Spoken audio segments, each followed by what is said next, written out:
Mange is an infestation of the mange mite, and it burrows under the skin of the wombat and ultimately leads to its death. We sort of have grave concerns between the roadkill and the mange that in 50 years' time there might not be many wombats left if nothing's being done about the mange.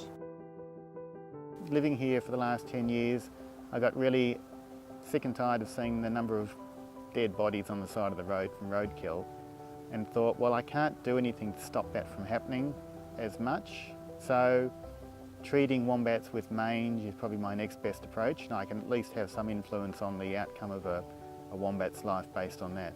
If there's a wombat in the area, I'll go out to the property and, with the owner's permission, start tracking either through using the camera we have to set up or just being there, and then start a treatment process based on the activity of the wombat. If it's out during the day and I can approach it, I'll use a pole and scoop method to treat them. If it's more of a burrow or fence activity and I can't get near the wombat, then I'll set up a burrow flap. It's important for landowners to be involved because the mange is ultimately not something that just affects wombats. It affects, to a large degree, any animal. It's not fussy what it wants to latch onto. So if you treat the wombat in the area, you essentially kill the mange in that area.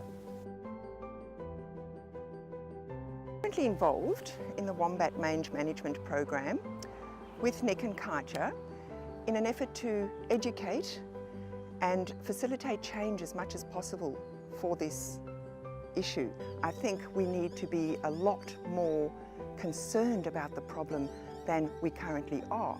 Not only is this a problem for wombats and wombat lovers, but for the whole cycle, the whole chain of wildlife and domestic life.